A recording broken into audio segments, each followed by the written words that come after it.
ፓርላማ ላይ የሆነ ኮንፈረንስ ላይ ተገናኝቶ ሁሉ እያንዳንዱ ሀገር አለኝ የምትለዋን ፕሮፌሰር ብታመጣ ምን ቢሉ ደካማ የሆነችዋን ፍጡር ዝንብን መፍጠር አይችሉም ማለት። አረ መፍጠርማ ከባድ ነው። ከዛ ያነሰውናል። ወኢን የስሉብሁም الذباب شيئا ዝንብ የሆነ ነገር ነጥቋቸው እንኳን ቢሄድ ላ የስተንቂዙሁ ሚንሁ ከእሱ አያስጥሉትም። ለምን? ضعف الطالب والمطلوب ፈላጊውም ተፈላጊውም ምንድን ነው? ደካሞች ናቸዋል። ደከሟል አላህ። ፈላጊውም ተፈላጊውም አምላኪውም ተመላኪውም እያለ ነው። ከአላህ ውጭ ያለ የሚመለከት ደካማ ነው እያለ ነው አላህ። ሱረቱ አንከቡት ላይ የሚገርም ምሳሌ አለ።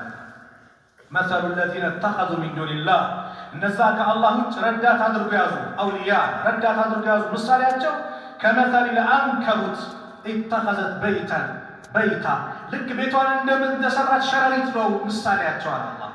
وإن أوهن البيوت لبيت العنكبوت ከቤቶች ሁሉ ደካማ ብሎ ማለት ግን የሸረሪት ቤት ነው። ለው ካኑ ያዕለሙን ቢያውቁ ኖሮ አለ። ሸረሪት በየዚህ ሰዓቱ ነው ቤቷን የምታድሰው። ዛሬ የተወለደ ሕፃን ልጅ ነካ ቢያደርገው የሚፈርስ ማለት የሸረሪት ቤት ነው። ከፀሐይ ማይከላከል ከዝናብ ማይከላከል። አምላኪዎቹ እንደ ሸረሪት ሲሆኑ ተመላኪዎቹ እንደ ሸረሪት ቤት ናቸው። ደካሞች ናቸው። ሱረቱ ሐጅ ላይ ቅድሙ ላይ ምን አለ? ከዛ ማ ቀደሩላህ ሐቀ ቀድሪ አላህ አላህን ተገቢ ክብሩን አላከበሩትም፣ ተገቢ ማወቅን አላወቁትም።